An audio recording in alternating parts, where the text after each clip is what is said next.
হ্যাঁ, এই আইনের ভিতরই মূলত অনেক কিছু বলা হয়েছে, যেটা ওই যে স্টিম ওয়ার্ডে, তো আপনি শুনতে পাচ্ছেন আমাকে? এখন শুনতে পাচ্ছি, কিন্তু ছবিটা থেমে থেমে যাচ্ছে একটু, মানে লিপসিং এ প্রবলেম হচ্ছে মনে যেন। উম, উম, ঠিক আছে, বলেন তো স্টিম এখন, ওয়ার্ডের সমস্যা এখন হয়। বলেন। জি, এখানে তো নেট তো আছে, ওয়াইফাই তো আছে নেট আমার। আছে না? হ্যাঁ, তা আছে। বলবো তো আপনার জি বলেন। প্রথমেই হলো আমাকে যেতে হবে গণভোট বা সংবিধান সংস্কার পরিষদ, এটা কোত্থেকে আসলো? আমাদের সংবিধানে জি, এরকম কিছু নাই। এই জন্যই কিন্তু বিএনপির পক্ষ থেকে বলা হয়েছে এটা সংবিধানে নাই, আমরা এই ধরনের শপথ নেব না। তবে এটা একটা প্রেক্ষাপট আছে। এটি আমাদের এই একটা প্রেসিডেন্সিয়াল অর্ডার যেটা রাষ্ট্রপতি জারি করেছেন, সেটা হলো জুলাই সনদ সংবিধান সংস্কার আদেশ 2025। এইটার ভিতরে এই গণভোট, তারপরে কি কিভাবে সংবিধান সংশোধন হবে, ওনারা একটা প্যারালাল প্রক্রিয়া এইটার ভিতরে দিয়েছেন, এবং সেটি নিয়ে দীর্ঘদিন আলোচনা হয়েছে। আলোচনা হওয়ার পরে এক পর্যায়ে আপনার এটা সিগনেচার হয়েছে, এবং সিগনেচার হওয়ার সময় বিএনপি যখন আলোচনা করে তখন যেগুলোর ব্যাপারে ওনারা বলছে এগুলো আমরা একমত না, সেখানে ওনারা বলছে যে ঠিক আছে, যারা একমত তাদের নাম লেখেন, আমরা নোট অফ ডিসেন্ট দিলাম, আমরা জনগণের কাছে যেয়ে বলবো যে আমরা এইভাবে চাই, জনগণ যদি সেইভাবে করব।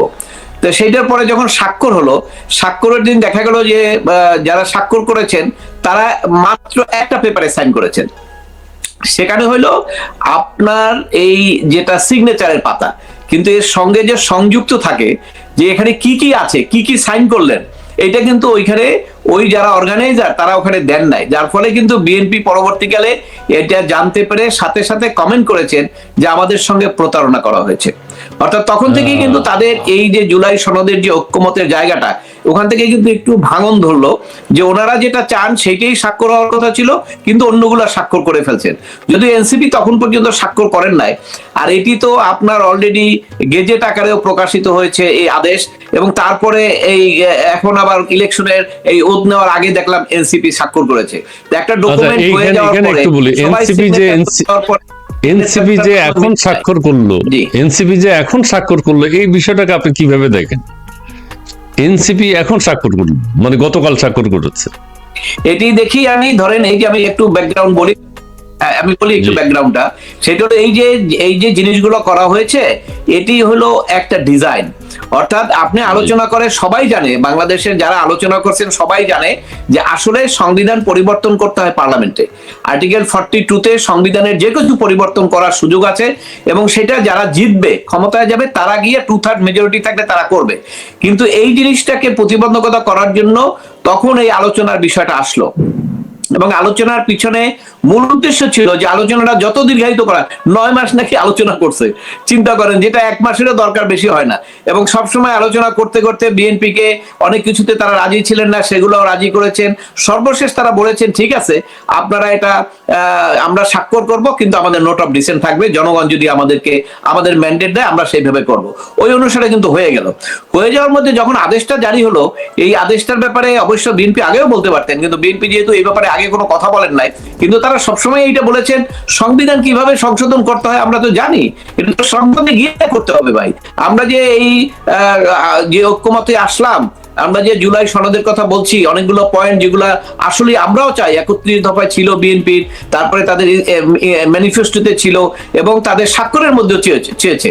তো সেই জায়গাটায় তারা যখন এইটা বলেছেন যে এটা তারা করবেন সংবিধান যেভাবে সংশোধন করে, কিন্তু দেখেন আজকে নির্বাচন হয়ে যাওয়ার পরে 2/3 মেজরিটি পেল, ঠিক এই মুহূর্তে ওই যে আপনার একটা আদেশ রাষ্ট্রপতি জারি করেছেন, যেটা আসলে ওইটা বৈধ কোনো আদেশ না, এটাকে আমি বলি পিস অফ পেপার আইনজীবী হিসাবে। কারণ সংবিধানের কোথাও বলা নাই যে রাষ্ট্রপতি সংবিধানের জন্য কোনো আদেশ জারি করে সংবিধানে যা আছে সেটার পরিবর্তে উনি কোনো শব্দ বলতে পারেন, উনি কিন্তু সেইটাই করেছেন।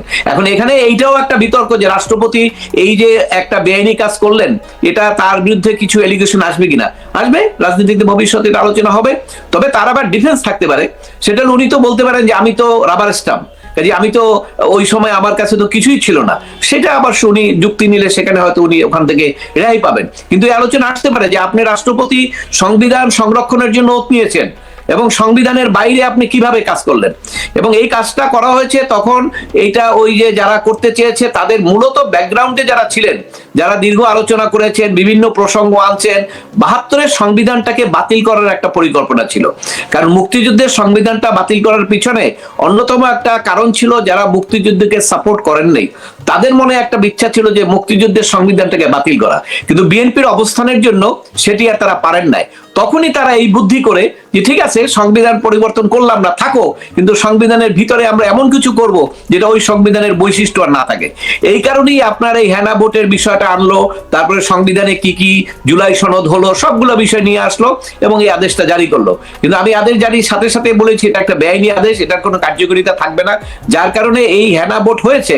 হেনা ভোট হওয়ার সাথে সাথে কিন্তু আজকে দেখেন শপথ যখন নিতে বললো সংবিধান সংস্কার পরিষদের, সেখানে কিন্তু সালাউদ্দিন সাহেব বললেন যে এটা তো সংবিধানে তফসিলে নাই, তাই না?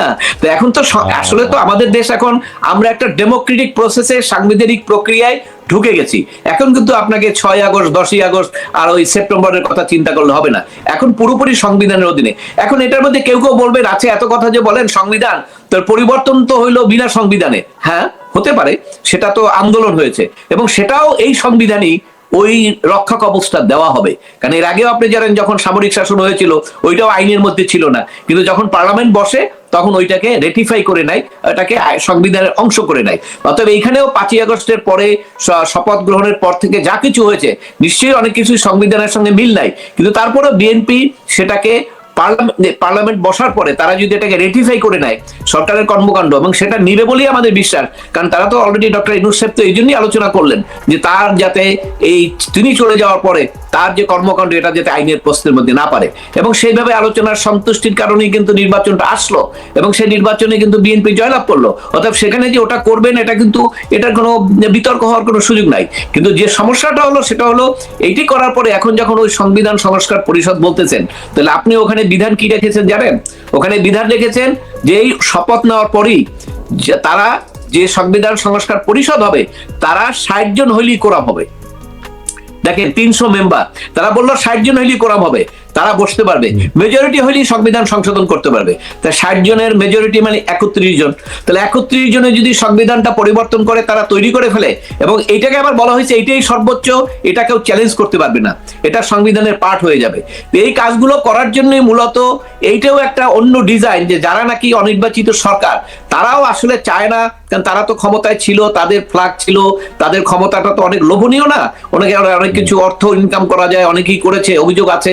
অতএব ওই সমস্ত কারণে নির্বাচনের পথে না যাওয়ার জন্য একটা বড় প্রক্রিয়া ছিল, এবং সেইটার থেকে এই নির্বাচনী লাইনে নিয়ে আসার জন্য ওই সমস্ত মেকানিজম গুলো করা হয়েছিল যাতে বিএনপির সঙ্গে একটা বিরোধ বেঁধে যায়। কিন্তু সালাউদ্দিন সাহেব এত সফলতার সঙ্গে এবং ধীরে সুস্থে উনি এটা হ্যান্ডেল করেছেন, যে যাই বলুক বলছেন ঠিক আছে ইলেকশনে আসেন, এবং আলটিমেটলি ইলেকশন হয়ে যাওয়ার পরে ওনারা আগেও বলেছেন এখনো বলছেন যে এটা তো সংবিধানে নাই, এবং এটা তো যথার্থই বলেছেন। এখন যারা শপথ নিয়েছেন আপনি জানতে চাইছেন তাদের কি হবে, এই শপথের ভ্যালু কি? এই শপথটা যদি কালকে কেউ আদালতে যায় যে এরকম একটা শপথ সিইসি নিয়েছে, এটা কোথায় কি আছে দেখেন তো, এটা সঠিক কি বেঠিক, ওটা কিন্তু আদালত আমার ধারণা এটাকে বাতিল করে দিবে, কেন ওটা তো সংবিধানে নাই। অর্থাৎ যেটা সংবিধানে নাই সেটাকে সাংবিধানিক বিধান বলে আমি সেটাকে বলতে পারবো না যেটা সংবিধানের বিধান। পদ পদবি পদকের জন্য খুব লাভ। আর একটা গ্রুপ আছে তারা বিদেশি সাহায্য সহযোগিতা চলে এবং বিদেশের কথার বাইরে কথা বলে না, এবং এই কারণে ওইখানেই বলা হয়েছিল যে ওইরকম একটা উচ্চ কক্ষ করবে যেখানে এইগুলা তারা বসবে, তাদের ইন্টেলেকচুয়াল ক্যাপাসিটিতে রাষ্ট্র উপকৃত হবে। দেখুন কিন্তু যে ঐক্যমতটা হয়েছে সেখানে কিন্তু আপনার বলা হয়েছে যে ওখানে কিন্তু 100, এবং সেখানে কিন্তু দুইটো বিতর্ক হচ্ছে। একটা হলো বিএনপি বলছে সদস্য সংখ্যা অনুসারে সংসদে যে যত সংখ্যা পেল সেই অনুপাতে, আর তারা বলছে যে না পিয়ার অনুসারে ভোট কত পেলাম। কিন্তু এখানে তো আপনার যারা যাবে তারা কি কোনো বাইরের লোক? তারা তো ওই বিএনপি জামাত দুই দলেরই হবে এখন, এই দুই দলের এবং এনসিপি তাদের নির্বাচিত, এবং ওখানে জনগণের কোনো ভোটে থাকবে না। ওখানে হলো প্রেসিডেন্ট যে থাকবে দল, সে তার চয়েস মতো 5 জনকে 10 জনকে দিয়ে দেবে, অ্যাকোমোডেট করা। যেমন ইতিমধ্যে আপনি দেখেছেন নাম এসছে যারা নাকি হারছে ইলেকশনে, 2-1টা দলের তাদের ওইরকম নাম এসছে, তারা একটা তালিকা করছে যেদেরকে তারা উচ্চ কক্ষে পাঠাবে। তো এটা তো আপনার সংবিধানের স্পিরিটের বাইরে, কারণ আপনি আমার পার্লামেন্টের আইন প্রণয়নের ক্ষমতাটা সংবিধানে দেওয়া আছে স্পষ্টভাবে, আর্টিকেল 7, জনগণ সকল ক্ষমতার উৎস। এবং জনগণ কি ওই সব বাইতুল মোকাররমে দাঁড়াই এসে বলবে আমরা এই আইনটা করলাম? না, তা না। জনগণের ক্ষমতাটা প্রয়োগ হবে তার প্রতিনিধি নির্বাচনের মাধ্যমে, সেটি হলো সংসদ। অতএব প্রতিনিধি সংসদে পাঠাবো, টু থার্ড মেজরিটি, তারা যে আইন করবেন সেটা আমার বিপক্ষে গেলেও আমার কিছু করার নাই। ভ্যাট ধরেন আমার ট্যাক্স বাড়াই দিল, আমার তো কিছু করার নাই, কারণ আমি তো তাকে প্রতিনিধি করেছি। আমার কাছে একটাই ক্ষমতা, পরবর্তী নির্বাচনে যখন আসবে আমি তাকে চয়েস করবো না, আমি তাকে ভোট দেবো না, এই ক্ষমতাটা জনগণের আছে। এই জন্য এই পার্লামেন্টারি সিস্টেমে বলা হয় যে এটা একটা বেস্ট পদ্ধতি, যে আপনার একটা ভোটিং রাইটের মাধ্যমে আপনি তাদেরকে পরিবর্তন করতে পারবেন যদি তারা ভালোভাবে না করে। এখন প্রশ্ন আসলো যে এই যে পার্লামেন্টারি সিস্টেম, এই সিস্টেমের মধ্যে যখন এই জুলাই সনদের কথা বিভিন্নগুলো আসলো, আসার পরে এইখানে গিয়ে তাদের যখন বললো যে পিআরের মাধ্যমে হবে, এবং সেখানে আপনার ওই উচ্চ কক্ষের কথা ওইভাবে তারা ডেফিনেশন দিলেন। তো এই জায়গাটায় আমি একটু দ্বিমত পোষণ করি যে আপনি যদি করতে চাইতেন যে হ্যাঁ দেশের ইন্টেলেকচুয়াল অনেক আছে, সেখানে 50-50 যদি করতেন, যে রাজনৈতিক আর 50% থাকবে ইন্টেলেকচুয়াল ইয়ে থেকে প্রতিনিধি দেবে, তাহলে আমি মনে করতাম যে ওখানে একটা উচ্চ কক্ষে একটা কাজ হবে। কিন্তু আপনি যেটা করেছেন সেটা দিয়ে তো উচ্চ কক্ষে কোনো কাজ হবে না। আর সবচেয়ে বড় কথাটা হলো আমাদের সংবিধানে অলরেডি বলা আছে সংসদ আইন পাস করবেন। তো সেই সংসদ যদি আইন পাস করেন, সেই আইনটা পাস বিল করতে হয়, বিল হিসাবে আসবে, আইন পাস হবে, তারপর রাষ্ট্রপতির কাছে যাবে, তারপরে এইটা আবার কেউ চ্যালেঞ্জ করতে পারে কোর্টে। তো এইখানেই ধরেন এখানে কিন্তু অনেক সময় চলে যেতে পারে, তারপরে আইনটা কার্যকরী হবে। এখানে যদি আপনি আর একটা ধাপ দেন উচ্চ কক্ষ, তাহলে আবার উচ্চ কক্ষে যাবে, সেখানে একটা আইন প্রণয়নের জন্য সময় লাগবে, এবং সেখানে কিন্তু ওই দলের প্রতিনিধি আছেন, ওখানে যে বেটার কিছু পাবেন তাও কিন্তু না।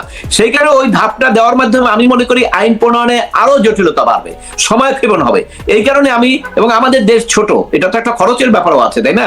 একটা পার্লামেন্ট, একটা উচ্চ কক্ষ করতে গেলে এখানে অনেক খরচের ব্যাপার আছে, কিন্তু সেইগুলো বিবেচনা করি, আমি এটার বিরোধিতা করি, আমি মনে করি এটা ঠিক না। আর যদি করতেই হয় তাহলে ওইটা করতে হবে, সংসদে রাজনৈতিক দল আছে তাদের ওই সংখ্যা হবে 50% আর 50% হবে ইন্টেলেকচুয়ালদের মধ্যে, তাহলে আমরা কিছু হয়তো রেজাল্ট পাইতে পারি। কিন্তু সেটা না হলে এইখানে আবার যেটা আমি মনে করি ঠিক না, যদিও বিএনপিও এখানে বলছে তারা উচ্চকক্ষ করবে কিন্তু প্রতিনিধি হিসাবে, কিন্তু এটা তো তাদের সঙ্গে একমত হয় না জামাত ইসলামের সঙ্গে। অর্থাৎ তারা এটা পার্লামেন্টে করবে কিনা এটা ভবিষ্যতের ব্যাপার, বলতে পারবো না এখনো। তবে বিএনপি এটা কিন্তু স্পষ্ট করে বলেছে যে তারা 31 দফায় যেগুলো দিয়েছেন সংস্কার, তারা তাদের ম্যানিফেস্টোতে যে সংস্কারের কথা বলেছেন, এবং তারা ঐক্যমত কমিশনে যেগুলো ঐক্যমত পোষণ করেছেন, সবগুলোই তারা ধীরে ধীরে সংবিধান পরিবর্তন করে করবেন।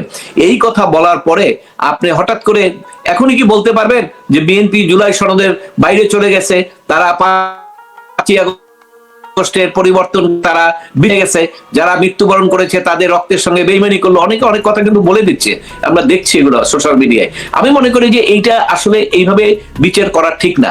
আমরা অনেক চড়াই পথে আসছি, এখন গণতান্ত্রিক ভাবে যদি রাষ্ট্রটাকে পরিচালন করতে হয়, সর্বময় ক্ষমতা পার্লামেন্টের উপরে দেন, এবং পার্লামেন্ট যদি আইন প্রণয়নে ব্যতিক্রম করে, মানবাধিকার বিরোধী আইন করে, সংবিধান বিরোধী আইন করে, আমার তো কোর্ট আছে, কোর্টের সেই ক্ষমতা আছে, সেটা তারা চ্যালেঞ্জ করলে সেটা করতে পারবে। অবশ্য কোর্টের ক্ষমতাটাও, সেটাও তো আপনার একটা জায়গায়, আমরা এমন একটা জায়গায় আছি এখন কিন্তু স্বাধীনভাবে কোর্ট কাজ করতে পারে না, কারণ ওই যে মব কালচার আপনি 18 মাস 15 মাস থেকে তৈরি করেছেন, ওই ভয়ভীতি এখন সাংবাদিকদের মধ্যেও তো ভয়ভীতি আছে, এবং যারা কথা বলে তাদের মধ্যে তো ভয়ভীতি আছে, তাই না?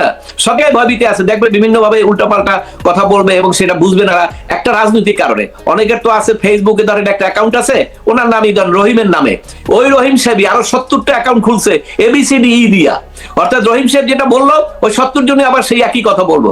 এইভাবে সোশ্যাল মিডিয়াকে মেকানিজম করে তারা অনেকে দেখাতে চাচ্ছে যে এইটাই হলো জনগণের মতামত, কিন্তু সাধারণ মানুষ, মেজরিটি পিপল তো ওই সোশ্যাল মিডিয়ার উপরে ভরসা করে তারা সিদ্ধান্ত নেয় না। বাংলাদেশের জনগণ যদি সেইটা নিত, তো সোশ্যাল মিডিয়ায় কিন্তু জেতার কথা ছিল, এমন ভাবে পরিকল্পনা করা হয়েছিল, ইভেনকি আমেরিকাও নাকি জামাত ইসলামকে চায়, এটা তো সোশ্যাল মিডিয়া আমরা দেখেছি, এবং মন্ত্রী পরিষদও গঠন হয়েছিল। জনগণ কি জামাত ইসলামকে 2/3 মেজরিটি দিয়েছে? দেয় না তো। এই জন্যই তো আপনার ভোটটা হয় জনগণের ইচ্ছার উপরে, এবং জনগণের ভোট নিয়ে একটা অভিযোগ এসছে, মেজর না হইলো জামাত ইসলামের পক্ষ থেকে কিছু অভিযোগ এসছে, এটা সত্যতা থাকতে পারে। আবার বিএনপির পক্ষ থেকে কিন্তু ক্যান্ডিডেটরা অভিযোগ, বিশেষ করে মিরপুরে ধরেন আমিনুল ইসলাম, সে তো সরাসরি বলছে যেখানে ভোট রিগিং হয়েছে, অনেক ক্ষেত্রে বলেছে, কিছু কিছু যে জামাত ইসলামে প্রায় 30টার মতো মনে হয় বলেছে।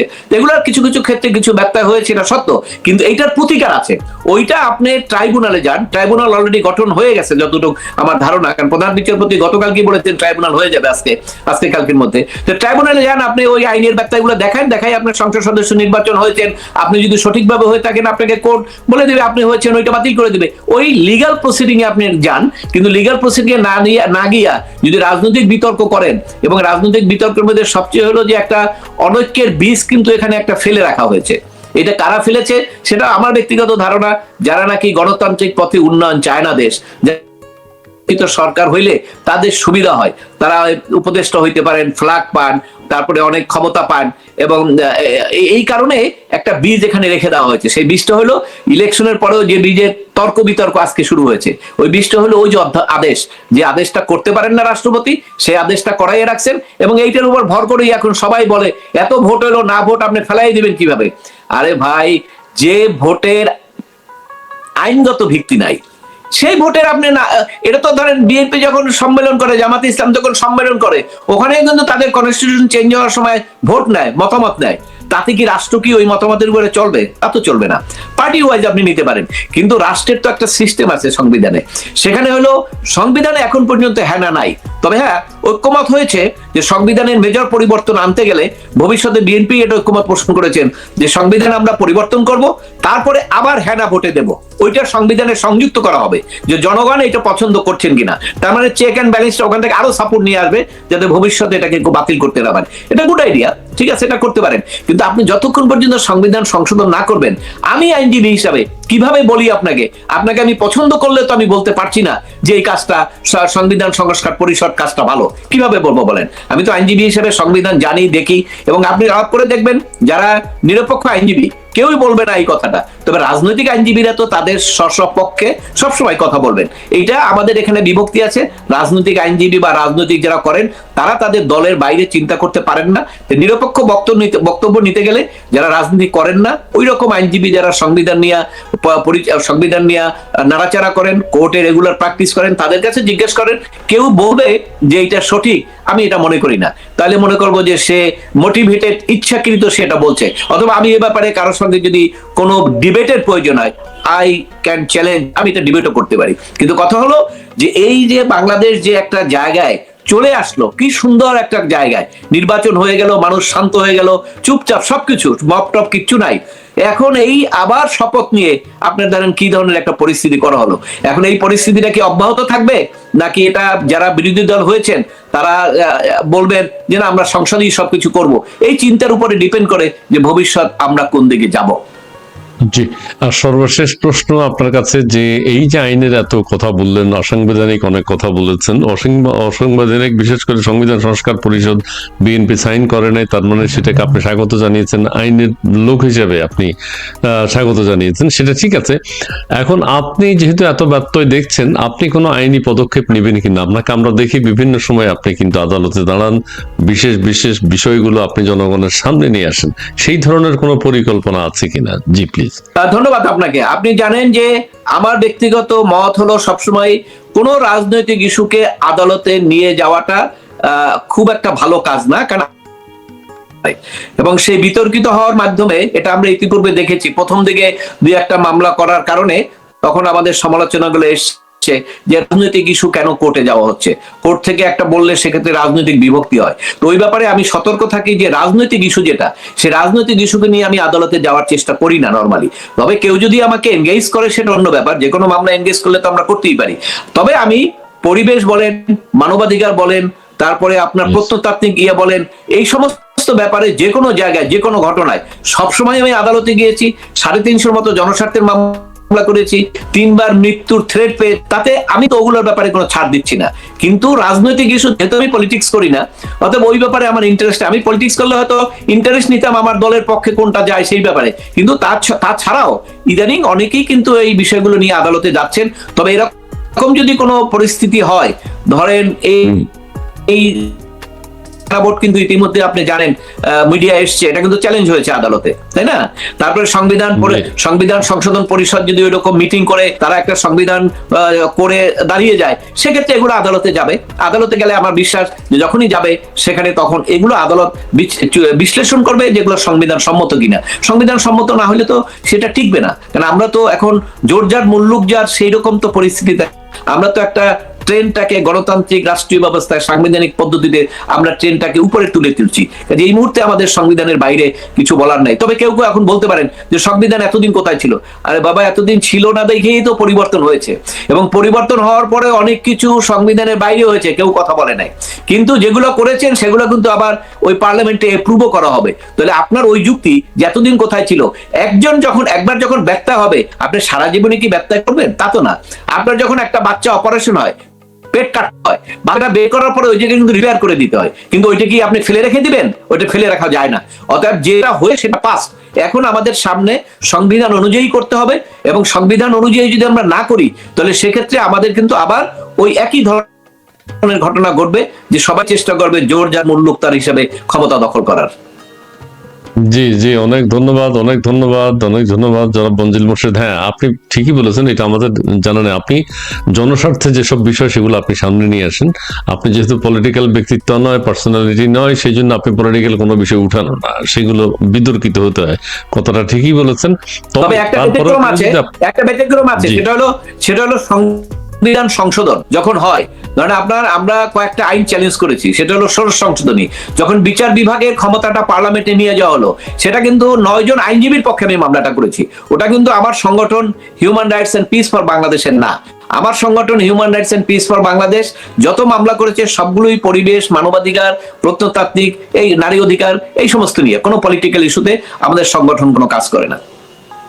জি জি জি, তো আপনি আমাদের এই সংসদের ভবিষ্যৎ কেমন দেখছেন? এই যে দলাদলি শুরু হয়ে গেছে, এখন এক দল বলছে হুবহু জুলাই সনদ বাস্তবায়ন করতে হবে, আরেক দল বিএনপি, আপনি যেটা বলেছেন আগে নোট অফ ডিসেন্ট তারা দিয়েছে, তারা কিন্তু সন্দেহ প্রকাশ করেছে, তাদের কথাটা রেখেছে তারা। এখন তারা বিচার বিবেচনা করে সংসদে যেটা দেশের জন্য ভালো সেটা করবেন। তো এই সংসদ এখন বিরোধী দল যেভাবে মাঠে নেমে গেছে, এখনই শুক্রবার থেকেই নেমে গেছে, সেই ক্ষেত্রে আপনি এর ভবিষ্যৎ কি দেখছেন? এগুলা কি দেখুন, শুক্রবার থেকে নেমে গেছে, এবং ওইটা একটা প্রেশার ছিল যে এই শপথটা যাতে বিএনপি নেয়। কেন রাজনীতিতে শোনেন, যারা রাজনীতি করে তারা অনেক, ওই যে একটা বাংলায় কথা আছে না, প্রবাদ, রাজনীতির ভিতরে পলিটিক্স ঢুকে গেছে। কাজে যারা রাজনৈতিক দল আছে তারা অনেক কিছু বুঝে, অনেক কিছু রাজনীতির জন্যই করে তারা, তাই না? তো সেই কারণে এরা অনেক কিছু বলবে। কিন্তু আমার ধারণা, যেহেতু জামাতে ইসলাম কিন্তু যাদের সংগঠন কিন্তু বেশ স্ট্রং সংগঠন, এবং তারা কিন্তু পার্লামেন্টে বেশ ভালো ভূমিকা রাখারও তাদের সুযোগ আছে। অতএব এইরকম একটা প্রক্রিয়া, যেটা আপনার যদি বিতর্ক তৈরি হয় তাহলে সেক্ষেত্রে তাদের রাস্তায় আন্দোলনে যেতে হবে। রাস্তায় আন্দোলনে গিয়ে কি তারা কি 5ই আগস্টের মতো আর একটা ঘটনা কি ঘটাবেন কিনা, এবং সেই সক্ষমতা এখন আছে কিনা, এটা একটা বড় প্রশ্ন। কারণ ওই সময় তো 15 বছরের বিভিন্ন অভিযোগ ছিল, গুম খুন ছিল, অনেক কিছু ছিল, সবাই নেমে গেছিল। কিন্তু আজকে তো 2/3 মেজরিটি তো বিএনপির পক্ষে চলে আসছে। কাজে ওই সক্ষমতাও তাদের আছে কিনা সেটাও দেখতে হবে। আর যদি সেরকম কিছু রাস্তায় গিয়ে আন্দোলনে চলে যায়, ডিস্টেবিলাইজ হয়, তাহলে ওই রাজনৈতিক দায় কিন্তু তাদের উপরে পড়বে। আমার ধারণা তারা এগুলো মুখে বলে, কিন্তু আলটিমেটলি তারা সংসদে, যেহেতু তাদের একটা বড় সংখ্যা আছে, তারা সংসদে আসবে, সংসদে এসে বড় ধরনের একটা ভূমিকা রাখবে তারা। এবং তাদের টার্গেট যেটা থাকবে, যে বিএনপিকে তারা চেষ্টা করবে যে বিএনপির কর্মকাণ্ড সবসময় যেটা বেআইনি হবে, যেটা অন্যায় হবে, সেটাকে তুলে এনে জনগণের কাছে বিএনপিকে আরো হেয় প্রতিপন্ন করে ভবিষ্যৎ নির্বাচনে যারা তারা আরো বেশি করে সিট পেয়ে ক্ষমতায় যেতে পারে, ওই ধরনের রাজনীতি হয়তো তাদের মধ্যে একটা চিন্তা থাকবে, আমার যতটুকু ধারণা। কারণ এখানে আরেকটা ঘটনা ঘটে গেছে, সেটা হলো যে ধরেন তত্ত্বাবধায়ক অন্তর্বর্তীকালীন সরকারেরও কিন্তু একজন হয়ে গেছে। কাজে সেদিক থেকে আমরা যদি ওই বিভিন্ন আপনার সূত্র খুঁজতে যাই, তাহলে কিন্তু এখানে কিন্তু একটা জিনিস মনে হয় যে আসলে এটা কেন হলো, এটার পিছনে কি কারণ।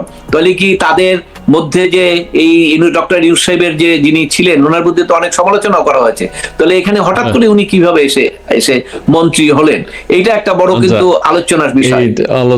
আমি এখানে একটু বলি, এখন অনেকে সন্দেহ করছে এটা লন্ডন বৈঠকের প্রতিফলন, প্রতিক্রিয়া আমরা দেখতে পাচ্ছি, যে খলিলুর রহমান সাহেবকে মন্ত্রী বানানো। হ্যাঁ, আবার অনেকে বলছেন যে খলিলুর রহমান সাহেবকে মন্ত্রী বানিয়ে বিএনপি সরকার অন্তর্বর্তী সরকারকে পুরোটা বৈধতা দিয়ে দিল। এই দুইটা বিষয় আপনি একটু বলবেন। না দেখুন, অন্তর্বর্তী সরকারের বৈধতা এটা দরকার হবে না কারো বলার, কারণ এটা বিএনপি জানে। বিএনপি আগেও কিন্তু যখন 75-এর পরে যখন সামরিক শাসন ছিল, তারপরে পার্লামেন্ট হওয়ার পরে কিন্তু তারা করেছে, এরশাদের আমলেও তারা করেছে। এবং এই সরকার যে কাজগুলো করেছে, এই শুধুমাত্র ঐক্যমত কমিশনের কিছু বিধান ছাড়া বিষয়ে কিন্তু সরকারকে বলছে ঠিক আছে করেন, সমর্থন দিচ্ছে তো তারা, তাহলে এগুলো তো তারা করবে পার্লামেন্টে। কাজে এখানে কারো হতাশ হওয়ার, কারো ভয় পাওয়ার কোনো কারণ নাই। আর আমি মনে করি লন্ডন বৈঠকে এই আলোচনা তো আজকে করছেন, কিন্তু লন্ডন বৈঠকের পরে আমি যত জানি 80% লোক আমার সঙ্গে যারা আলোচনা হয়েছে সবাই বলছে যে ডক্টর ইউনূস মনে হয় প্রেসিডেন্ট হবে।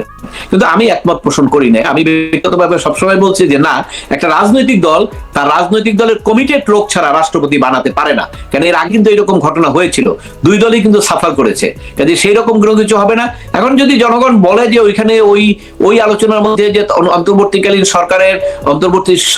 সরকারের একটা লোক, এবং উনি তো আবার একটা বহু প্রভাবশালী দেশেরও তো নাগরিক, এটাও তো আলোচনায় আছে, তাই না? তো সব কিছু মিলে এখানে আছেন, এবং এই আশাটা, এই থাকাটা, এইটাও একটা রহস্য দিচ্ছে, এবং অনেকের মনে প্রশ্ন আসছে যে এটা কিভাবে হলো। এমনিতে কিন্তু ধরেন বিএনপির মন্ত্রী পরিষদ বা সপ্তাহ মানুষের ভালোই ছিল, সবকিছু ভালো আছে, কিন্তু ঘটনা হলো যে এই মনে হয় বেশ কিছু লোকের মনে একটু প্রশ্ন আসছে যে উনি কেন হবে। তাহলে তো দেখেন নাহিদ ইসলাম কিন্তু সুযোগ পেয়ে গেল, যে আপনার তলে অন্তর্বর্তীকালীন সরকারে আপনাদের লোক ছিল, তারা তলে তলে আপনাদেরকে মেকানিজম করে দিয়েছে। এই কথাটা তো বলতে পারছি সেইখান থেকে না হয়তো, তাই না? এবং আগে এনসিপি যখন ছিল তখনও কিন্তু বিএনপি বলছে ওখানে থাইকা কেন পলিটিক্স করবে। তাহলে এই জায়গাটা একটা বিতর্ক, এবং এই জায়গাটা একটু নিশ্চয়ই আমার মনে হয় যে এই ব্যাপারে বিএনপির পক্ষ থেকে হয়তো কোনো কিছু বলা হবে ভবিষ্যতে, বা ভবিষ্যৎ জনগণও বুঝতে পারবে কি কারণে হয়েছে, এটা একটু হয়তো সময় লাগবে।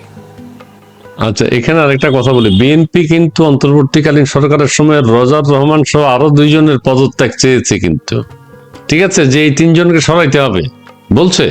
আর লন্ডন বৈঠকে আমরা দেখেছি খলিলুর রহমান সাহেবের তৎপরতা অনেক বেশি। হ্যাঁ, আর দ্বিতীয় কথা হচ্ছে রাষ্ট্রপতি পদে তো এখনো কাউকে নিয়োগ বা রাষ্ট্রপতি কাউকে করা হয়নি। ইউনূস সাহেবের সম্ভাবনা কি এখনো আছে কিনা সেটা একটু যদি আর একটু অনুমান নির্ভর কোনো কথা যদি বলতে। এটা তো আমি রাজনীতি করি না, তবে আমি সাধারণ মানুষ হিসেবে মনে করি যে বিএনপি আপনার তার পলিটিক্যাল কমিটেড লোক ছাড়া যদি রাষ্ট্রপতি বানায়, তাহলে বিএনপি এই যে সংসদ আছে না, এটা পুরো টাইম যেতে পারবে কিনা এটা আমার মনে সন্দেহ। কারণ এটা কখনই কথা না, কারণ এর আগে আপনি জানেন যে একজনকে করা হয়েছিল, তার ছেলে যখন গোপালগঞ্জে সমাধিতে গেছিল তখন কিন্তু এটা নিয়ে হয়ে গেল। আবার আওয়ামী লীগও কিন্তু তার দলের বাইরে শাহাবুদ্দিন সাহেবকে করছিল, তাদের এক্সপিরিয়েন্স কিন্তু তারা বলছে যে না, দল ছাড়া বানাবো না। আমার ব্যক্তিগত বিশ্বাস, অনেকে এটা ধারণা করেন, আমার ব্যক্তিগত বিশ্বাস, আর ইউনূস সাহেবকে করবেন কেন বলেন? ইউনূস সাহেবকে করেন কারণটা কি? কারণটা হলো দেশের জনগণ তো 2/3 মেজরিটি তাকে রায় দিয়েছে, এবং এই রায়ের মাধ্যমে তো তারা পুরোপুরি সংবিধান পরিবর্তনের ক্ষমতা পেয়ে গেছেন, রাষ্ট্র পরিচালনার ক্ষমতা। আর ইউনূস সাহেব তো আগের মতো পপুলার বাংলাদেশে নাই, আমার যা ধারণা, কারণ আগে যে পপুলারিটি ছিল ওনার সেই পপুলারিটি এখন নাই। কাজে সেই ক্ষেত্রে তাকে নিয়ে উনি কি করবেন? আর ওনার কাছে রাষ্ট্রপতির যে পার্লামেন্ট ভাঙার ক্ষমতা, এই ক্ষমতাটা ওনাকে দিয়ে দেবেন, এরকম কোনো কিছু হয় না। তবে ওই অল্টারনেটিভলি যে সবাই ভাবে যে ঠিক আছে ওইটার পরিবর্তে এইটা হইলো, সেটা হতে পারে, সেটা তো ওই গোপন আলোচনা কোথাও প্রকাশ পায় নাই। কাজে সেইটা যতদিন পর্যন্ত প্রকাশ কেউ না করবে ততদিন পর্যন্ত ওটা মানুষ ধারণা করতে পারে, কিন্তু আমরা তো নিশ্চিত করে এটা কিছু বলতে না। তবে নিশ্চয়ই নিয়োগ হচ্ছে। বর্তমান রাষ্ট্রপতির মেয়াদ আর কতদিন আছে আপনি কি জানেন, বা হিসাব আছে আপনার কাছে? বর্তমান রাষ্ট্রপতি শাহাবুদ্দিন সাহেব না, বর্তমান রাষ্ট্রপতির মেয়াদের কোনো প্রশ্ন এখানে উত্থাপনের প্রয়োজন নাই। ওনার মেয়াদ আছে অনেকদিন, কারণ উনি বিএনপি ক্ষমতায় আসার পরে 2/3 মেজরিটি পাওয়ার পরে বিএনপি থেকে রাষ্ট্রপতি নিয়োগ করা হবে। তবে একটু ওয়েট করতে হবে। আপনার এই মুহূর্তে যদি রাষ্ট্রপতি পদত্যাগ করেন তাহলে কিন্তু কেউ নিতে পারবে না। কে নেবে? একজনকে বসাই দিলে তো হবে না। অতএব স্পিকার নির্বাচন হওয়া পর্যন্ত একটা ফার্স্ট স্টেপ। স্পিকার নির্বাচিত হলে উনি পদত্যাগ করলে স্পিকার টেক ওভার করবেন, অথবা স্পিকারের পরেই তো রাষ্ট্রপতি নির্বাচন, একটা শিডিউল দিয়া হয়তো 2 মাস লাগতে পারে। তো সেই জন্য, তাই না, উনি তো এক ধরনের রাবার স্ট্যাম্পের মতোই, ওনাকে যা বলা হয় উনি তাই করেন। সেটা দিয়ে তো আমরা জুলাই আদেশটাই তো দেখলাম, সংবিধান সংশোধন আদেশ, ওইটা তো ওনার করার কথা না। উনি তো আইন বিচারক ছিলেন, উনি তো এটা করতে পারেন না, করেছেন তো। কাজে সেক্ষেত্রে আমার মনে হয় না বিএনপির পক্ষ থেকে ওইরকম কোনো থাকবে। তবে তারা প্রসেস করেই, এই রাষ্ট্রপতি যে থাকবেন না এটা নিশ্চিত, তারা প্রসেস করে তাদের এই রাষ্ট্রপতি পদত্যাগ করলে যাতে অন্য একজন নিতে পারেন সেরকম একটা সিস্টেম করেই হয়তো তারা তখন ওইরকম মেসেজ দিবেন রাষ্ট্রপতি। রাষ্ট্রপতি তো আগে বলেই দিয়েছেন যে বিএনপি কেউ ক্ষমতায় আসলে আমি আর রাষ্ট্রপতি থাকবো না, কারণ উনি যেভাবে আছেন সেটা তো ওনার কাছে উনি নিজেই বলেছেন যে এটা সম্মানজনক পজিশন না। তো বিএনপি বা এনসিপি যখন রাজপথ উত্তপ্ত করেছিল, রাষ্ট্রপতির পদত্যাগ চাই, রাষ্ট্রপতির পদত্যাগ করতে হবে, তখন বিএনপি কিন্তু সমর্থন করেছিল। আমরা সালাউদ্দিন সাহেবের বক্তব্যে শুনেছি যে এটা অসাংবিধানিক হবে, সংবিধানকে এখন কোনো ঝামেলায় ফেলতে চাচ্ছেন না। তারা কিন্তু রাষ্ট্রপতি সমর্থন করে নাই, রাষ্ট্রপতিকে সমর্থন করেছে। কারেক্ট করে বিএনপি না, সমর্থন করেছে করেছে রাষ্ট্রপতিকে, ওদের না। হ্যাঁ, রাষ্ট্রপতিকে সমর্থন দেখুন, হ্যাঁ, আপনার ধরেন বিএনপি সবচেয়ে দুটি বড় কাজ করেছে, সেটার জন্য তাদেরকে অনেকেরই কৃতজ্ঞ থাকা উচিত। সেটা হলো 5ই আগস্টের পরে পরিস্থিতি যা ছিল সব ওলটপালট হয়ে যেতে পারতো। রাষ্ট্রপতি যেভাবে ঘোরাও করছিল, সেনাবাহিনী যদি সাপোর্ট না দিত, বিএনপি না বলতো, ওই রাষ্ট্রপতি এখানে থাকতে পারতেন না, এবং ওইটা ওই আমাদের গণভবনের মতো ভেঙে চুরে শেষ করে দিত। কারণ তখন তো মব, সবাই হাতে ক্ষমতা, অর্থাৎ সেই ক্ষেত্রে তখন অন্যভাবে দিতে পারতো। সেইখানে তারা সাংবিধানিক কথা চিন্তা করে, কারণ আপনি ধরেন রাষ্ট্রপতি চলে গেল, অনেকের ইচ্ছা ছিল যে ইউনুসকে রাষ্ট্রপতি বসাবে, কিন্তু ইন্টারন্যাশনালি তো এটা অ্যাকসেপ্ট হতো না। কারণ আপনি রাষ্ট্রপতি হতে গেলে তো একটা পদ্ধতির মাধ্যমে আসতে হবে, তাই না? এখন এই পদ্ধতির মাধ্যমে না আসলে আপনাকে তো ইন্টারন্যাশনাল, এবং এই যে আজকে যদি ওই রকম রাষ্ট্রপতি করে ওই সময় তো কোর্টে চ্যালেঞ্জ হইতো, তাকে যে অনেক জটিলতা থাকতো। এখানে একটা কাজ করেছেন তারা। আর একটা হলো সংবিধান বাতিল করা। মুক্তিযুদ্ধের সময় যারা সংবিধান স্বাধীনতা যুদ্ধের বিপক্ষে ছিলেন, তার মধ্যে একটা গ্রুপ তো ধরেন পরে জামাতে, তারা কিন্তু অনেকে কিন্তু মুক্তিযোদ্ধাও ছিলেন, অনেকে লেফট পলিটিক্স করছেন, জাসদ করছেন, তাই না? এরকম লোকজন আছে কিন্তু অনেক। কাজে অনেকের একটা গ্রুপ আছে, তারা চায় এখনো, সেটা হলো মুক্তিযুদ্ধের পক্ষে, মুক্তিযুদ্ধের মাধ্যমে যে সংবিধানটা প্রণীত হয়েছে এইটাকে ফেলে দিতে। এবং এই তো আপনার ওই যখন ওই প্রফেসর সাহেবকে আনা হইলো, উনি কিন্তু আগেই ওনার আর্টিকেল লিখে ফেলছেন যে নতুন করে সংবিধান লিখতে হবে, কিন্তু পরবর্তীকালে সেটা বিএনপির কারণে আর সেটা পারেননি। তবে যে সমস্ত কর্মকাণ্ড করেছেন, এই যে প্যাস লিখে দেওয়া, একটা আপনার বীজ পুঁতে রাখা, এই কাজগুলো করেছে, এবং এই বীজ পুঁতে রাখার উপরে এইটার উপর ভরসা করে বিরোধী দলগুলো কতদূর যাবে সেইটার উপর ডিপেন্ড করে আমরা কি পরিবেশে থাকবো। যেটা একটা সংকট কিন্তু তৈরি হয়ে গেল, সংকট কিন্তু রেখে গেল ব্রিটিশদের মতো অনেকে বলছেন। আর আলী রিয়াজ সাহেব শুরুতেই বলছেন কিন্তু সংবিধান পুনর্লিখন, আপনার কথাটা তো মনে আছে নিশ্চয়ই, পুনর্লিখনের কথা বলেছে। আপনি এখন যেটা বলেন যে বিএনপির না চাওয়ার কারণে সেটা হয়নি, ঠিকই আছে। এই আলী রিয়াজ সাহেব সম্পর্কে আপনার ব্যাখ্যা কি? একটু জাস্ট এটা বললে, মানে এই যাই হোক, আপনার অভিমতটা একটু জানতে চাই। না, আমার ব্যক্তিগতভাবে উনি পরিচিত, এই জন্য আমি কোনো ব্যাখ্যা করতে চাই না। তবে ওনার সঙ্গে আমি একটা বিবিসিতে একটা টক শোতে ছিলাম, সেখানে ওনার বিষয়গুলো, উনি যে ব্যাখ্যাগুলো দিয়েছেন তার বিপরীতে আমি কিন্তু আইনের ব্যাখ্যাগুলো দিয়েছি, এবং সেটা লক্ষ লক্ষ মানুষ দেখেছে। আমি বলেছি যে আপনার ওখানে আমি বলেছি যে আদেশটা আপনারা জারি করেছেন এটার কোনো আইনগত ভিত্তি নাই, কারণ রাষ্ট্রপতিকে এরকম কোনো ক্ষমতা দেওয়া নেই। তখন উনি একটা প্রশ্ন করছিল, তাইলে কি 5ই আগস্ট কি ইল্লিগাল হয়ে গেছে? আমি বলছি যে না, ইল্লিগাল হয় নাই, যেটা হয়েছে সেটা করেছেন, এবং সেটা করার পরে আমরা তো সবসময় তো 5ই আগস্টে থাকবো না, আমাদের তো শিফট হয়ে সাংবিধানিক পদ্ধতিতে আসতে হবে। এই জন্য তো নির্বাচন, এবং এই নির্বাচনের পরে তো আর আমরা আগের কথাগুলো মনে করবো না, তাই না? সেই জন্য আপনার, এবং এমনও প্রশ্ন আসবে না যে ওগুলো তাহলে যা করা হয়েছে এটা কি বাদ হয়ে যাবে। আমি তো মনে করি সেটা বাদ হবে না। যেগুলো করা হয়েছে সেগুলো অবশ্য কিছু অর্ডিন্যান্স আছে, সেই অর্ডিন্যান্স গুলো পার্লামেন্টে ধরেন একটু দুই একটা অর্ডিন্যান্স একটু জটিলতা হতে পারে, বিএনপি আদৌ করবে কিনা। কারণ হলো ধরেন এই যে এই আদেশের উপর ভিত্তি করে, আমি জানি না এটা কি কারণে করছে এই অর্ডিন্যান্সটা, কারণ যখন নির্বাচন কমিশনের প্রশ্ন আসলো, ওখানে তার ক্ষমতা কিন্তু লিমিটেড, কোনো হ্যানাভোট করার কোনো ক্ষমতা নাই ওনার। তখন উনি বললেন যে হ্যানাভোট করবো, আইন কোথায়? তখন করলো ওই আদেশের উপরে ভিত্তি করে একটা অর্ডিন্যান্স জারি করে হ্যানাভোটের বিধিবিধানগুলো করে তারপরে ইলেকশন কমিশনে দিল। তাহলে ওখানে কি দাঁড়াইলো? অর্ডিন্যান্স রাষ্ট্রপতি করতে পারে, কিন্তু রাষ্ট্রপতির অর্ডিন্যান্স মেকিং পাওয়ারের ক্ষমতা হলো উনি এমন অর্ডিন্যান্স করবেন যেটা নাকি সংবিধানের বিধানগুলোকে কোনোভাবে বাতিল না করে। তো উনি তো যে অর্ডিন্যান্সটা হ্যানা করে দিলেন, ওটা তো সংবিধানে নাই।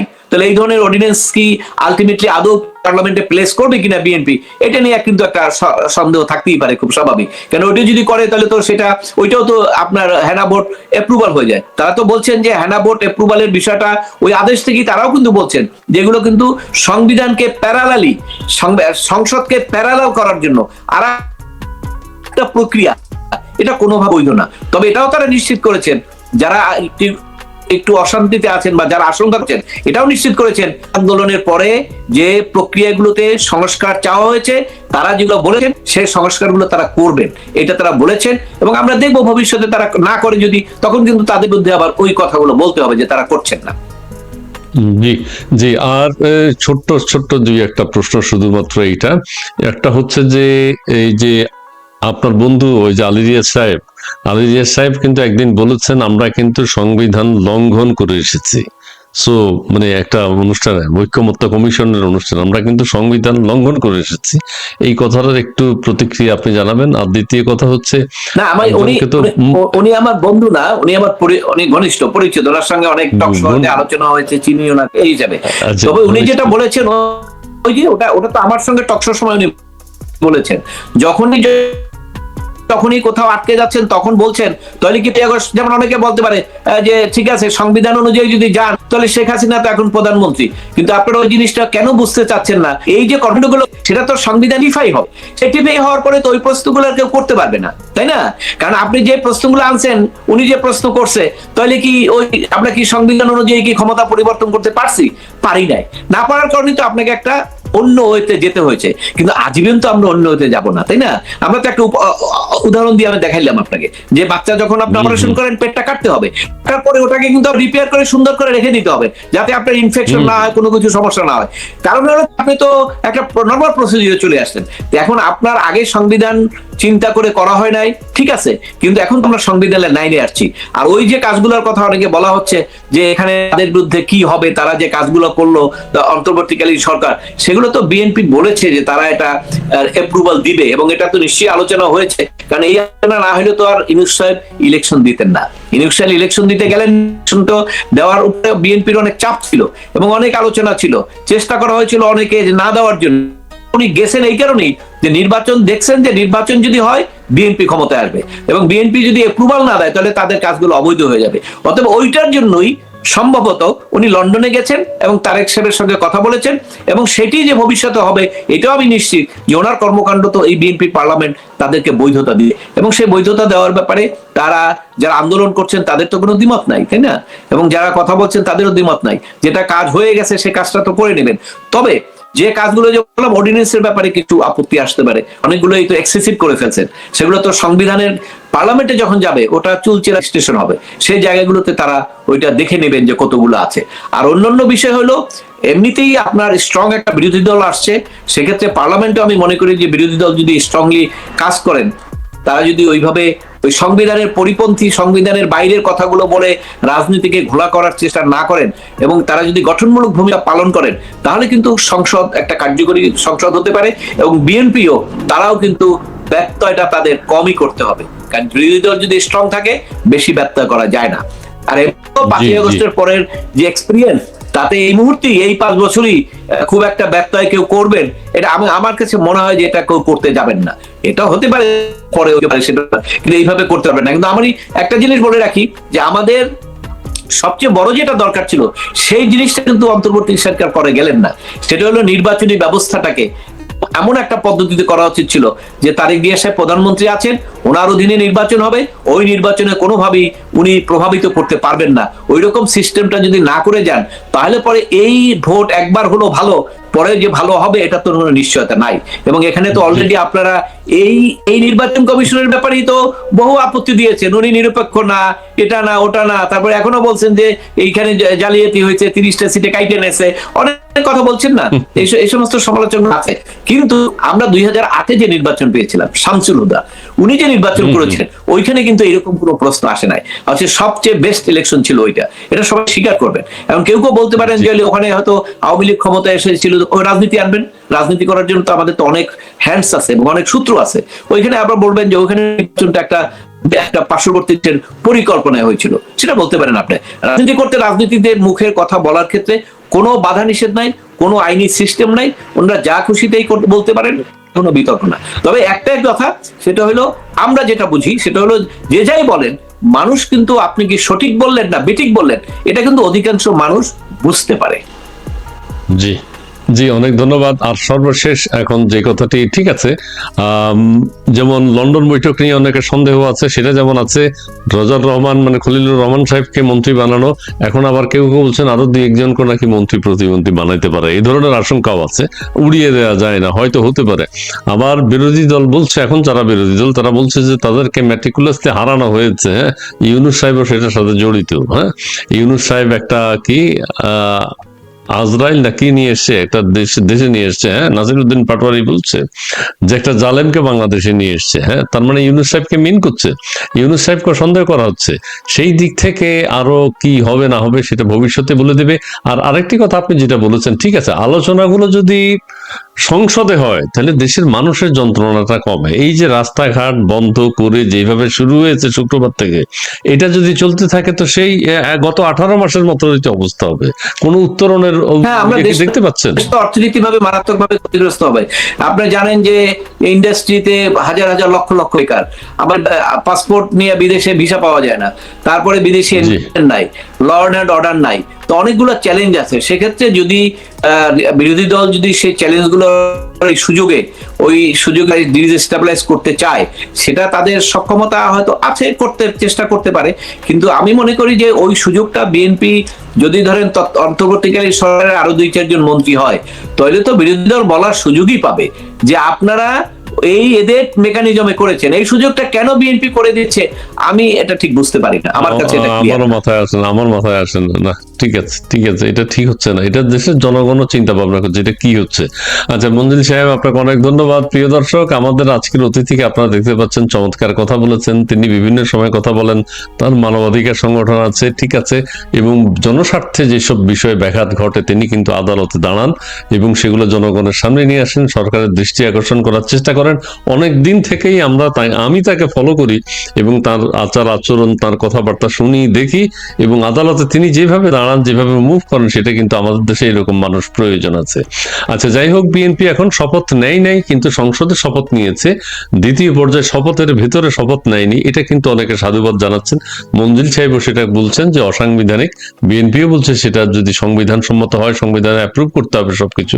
আমরা চাই রাজপথে এইভাবে বিশৃঙ্খলা তৈরি না করে, সংসদ যেহেতু এখন শক্তিশালী, সংসদ যেহেতু এখন কার্যকর হবে, সরকারি দল বিরোধী দল তাদের আলাপ আলোচনা সংসদের ভিতরে যদি রাখে, দেশবাসী একটা মুক্তি পাবে। একদম 18 মাসের যে যন্ত্রণা ছিল, সেই যন্ত্রণা থেকে দেশের মানুষের মুক্তি প্রত্যাশা করে আজকের মতো এখানে শেষ করতে চাই।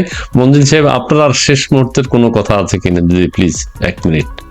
না, আপনাকে ধন্যবাদ আমাকে সংযুক্ত করার জন্য। সম্ভবত প্রথম আপনার সঙ্গে সংযুক্ত হলাম, কিন্তু আমার কথা হলো যে আমরা যে কথাগুলো বলি, এই কথাগুলো যদি অনেকেই বিশ্লেষণ করেন রাজনৈতিক দৃষ্টিতে, তাহলে দেখবেন এটার বিপক্ষে বক্তব্য পাবেন, কারণ যে রাজনীতি করে তার বিপক্ষে গেলেই আমাদের কথাগুলো। কিন্তু আমি চেষ্টা করি সবসময়, যেহেতু আমি দলভুক্ত না, দলীয় রাজনীতি করি না, অতএব সেক্ষেত্রে আমি চেষ্টা করি সাংবিধানিক বিষয় বা রাজনীতির বিষয়ে তো আমাদের কিছুটা জ্ঞান অভিজ্ঞতা আছে, কারণ এই দেশেই তো মানুষ, আমাদের বয়সও তো কম হয় না, তাই না?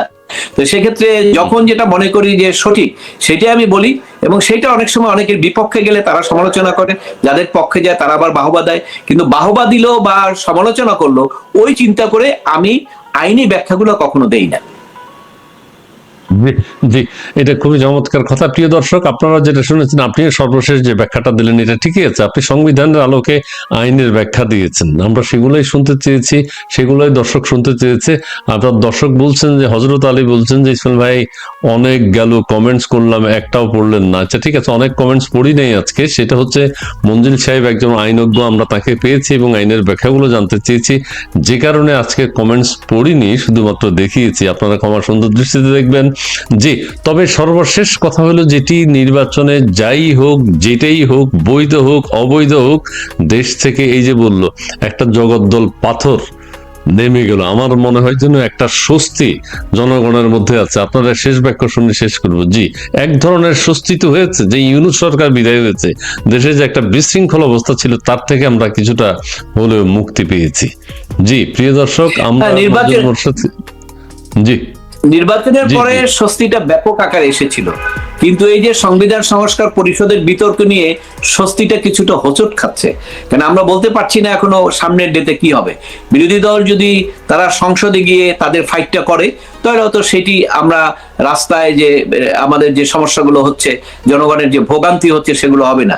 আর পার্লামেন্টের বাইরে যদি তারা সেটা করতে চায়, তখন তো সেই আমাদের যে স্বস্তি, সেই স্বস্তিটা কিন্তু আর আমরা ধারণ করতে পারবো না, তখন আমরা আবার একটা অস্বস্তির মধ্যে পড়ে যাব। যে আমার প্রত্যাশা থাকবে, যারা এই সংসদে গিয়েছেন তাদেরকে আমি কনগ্রাচুলেট করি, ধন্যবাদ জানাই।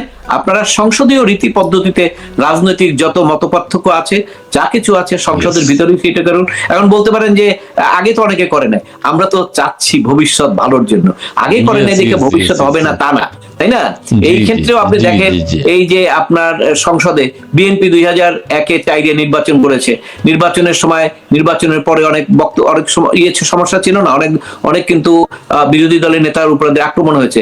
এবার করার পরে কিন্তু সেটা হয় নাই, কারণ বিএনপি তো 17 বছর তারেক দিয়ে সে বিদেশ ছিলেন, অতএব উনি লন্ডনে থাকার কারণে ওনার মধ্যে নিশ্চয়ই নাম পরিবর্তন এসছে। কারণ আমরা বাইরে যাই 1 মাস থাকলেও আইসা যখন চকলেট খাই ওই পকেটে রাখি, অন্তত 2-3 মাসে অভ্যাসটা থাকে যেটা পকেটে রাখি। কাজে উনি 17 বছর ছিলেন, কাজে নিশ্চয়ই ওনার এবং দেখেছেন বক্তৃতা সবকিছুর জায়গায় উনি কিন্তু খুব স্ল্যাং ল্যাঙ্গুয়েজ ইউজ করে বিরোধী দলকে কিছু করেননি, কিন্তু বিরোধী দলটা কিন্তু ওনাকে অনেক স্ল্যাং ল্যাঙ্গুয়েজ করেছে।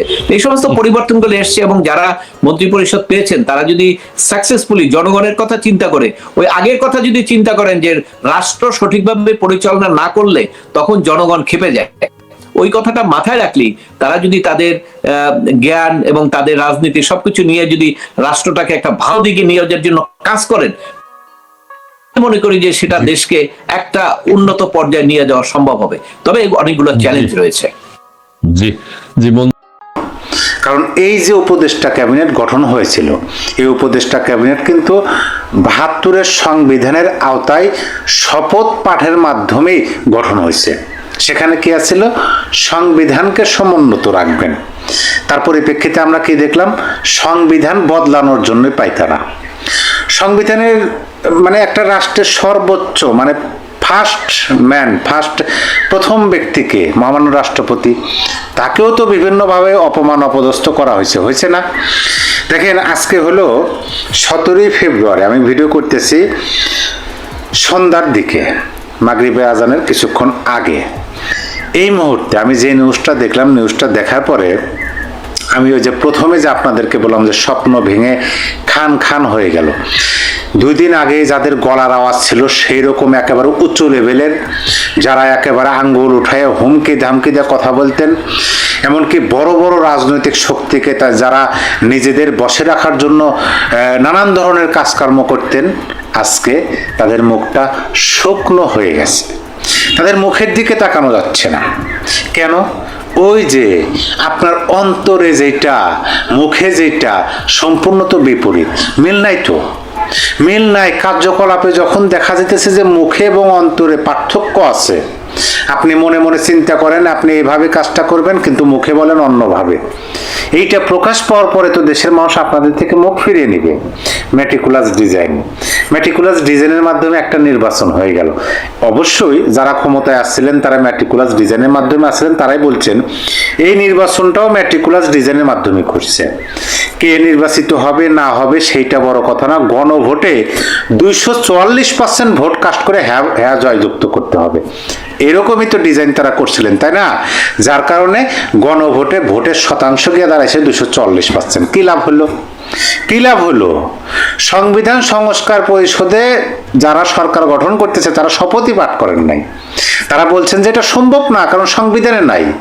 আর এখন যে নিউজটা আপনাদেরকে দেব সেটা হলো যে এই যে এই গণভোট বাতিল এবং রায় বাতিলের জন্য, গণভোটের যে রায় হয়েছে সেই রায় বাতিলের জন্য হাইকোর্টে রিট করা হয়েছে আজকে কিছুক্ষণ আগে নিউজ। দেখেন আমি শিরোনামটা আপনাদেরকে বলে দিই, চাইলে আপনারাও পড়ে নিতে পারেন। শিরোনাম হলো গণভোটের ফল বাতিল চেয়ে হাইকোর্টে রিট। কি সুন্দর, তাই না? ভালো লাগা কাজ করতেছে? অবশ্যই করবে। আমি একটু নিউজটা আগে আপনাদেরকে পড়ে শোনাই। গত 12 ফেব্রুয়ারি অনুষ্ঠিত গণভোটের বৈধতা চ্যালেঞ্জ। প্রথমে গণভোটের বৈধতা চ্যালেঞ্জ, যে ভোটের কি বৈধতা আছে কিনা? অবশ্যই বৈধতা নাই। এইভাবে একটা অনির্বাচিত সরকার, অসাংবিধানিক সরকার, আচ্ছা ঠিক আছে সংবিধানের আলোকে শপথ পাঠ করছেন, সংবিধান সমুন্নত রাখার কথা বলছেন, তার মানে সংবিধান লঙ্ঘনকারী একটা সরকার এভাবে গণভোট করলে সেই গণভোটের কি বৈধতা আছে? ও 13 ফেব্রুয়ারি ঘোষিত গণভোটের ফল বাতিল চেয়ে হাইকোর্টে রিট দায়ের করা হয়েছে। রিটে প্রধান নির্বাচন কমিশনার, মন্ত্রী পরিষদ সচিব, আইন মন্ত্রণালয়ের সচিবকে রিটে বিবাদী করা হয়েছে, মানে আসামি করা হয়েছে। কাদেরকে? আবার একটু বলি, প্রধান নির্বাচন কমিশনারকে, মন্ত্রী পরিষদ সচিবকে, আইন মন্ত্রণালয়ের সচিবকে রিটে বিবাদী করা হয়েছে। মঙ্গলবার অর্থাৎ আজকে 17 ফেব্রুয়ারি হাইকোর্টের সংশ্লিষ্ট শাখায় সুপ্রিম কোর্টের আইনজীবী ABM আতাউল মজিদ তৌহিদ জনস্বার্থে রিট দায়ের করেন। বলবেন যে কোনো একটা রাজনৈতিক দল না, তিনি জনস্বার্থে ব্যক্তি উদ্যোগে এই রিট দায়ের করছেন। তিনি বলেন, আগামী সপ্তাহে বিচারপতি ফাতেমা নজিবের নেতৃত্বাধীন হাইকোর্ট বেঞ্চে রিটের শুনানি হতে পারে। আশা করি রিটের শুনানি যেন হয়, এবং যদি এটা হয়, রিটের শুনানি যদি হয় এবং এই যে রিট কার্যকর হয়ে গণভোটের ফল যদি বাতিল হয় এবং গণভোট যদি অবৈধ হিসাবে, অবশ্যই অবৈধ, আদালতের মাধ্যমে যদি রায় ঘোষণা করা হয়, তাহলে যারা স্বপ্ন দেখেছিলেন, যারা বুকে আশা বেঁধেছিলেন যে আপনারা 72 মুছে দেবেন, আপনারা মুক্তিযুদ্ধকে মুছে দেবেন, স্বাধীনতা, সংবিধান, আপনারা জাতীয় সঙ্গীত পরিবর্তন করবেন, নতুন পতাকা উত্তোলন করবেন, তাদের আশা তো ভেঙে খান খান হয়ে যাবে। সেই 47-এ যারা বসে আছেন তাদের জন্য দুঃসময় বোধ হয় অতি সন্নিকটে। দেশের পক্ষে যারা, তারা তো গত 18 মাস 2 দিন 3 দিন ব্যাপকভাবে কোণঠাসা, তারা তো কি বলে যে হাহুতাশের মধ্যে জীবনযাপন করছে গত 18 মাসে। এমনও মুক্তিযোদ্ধাকে আমরা বলতে শুনছি যে মানে মরণ হলেই ভালো হয় এই পরিস্থিতিগুলো দেখার আগে। কত দুঃখ কষ্ট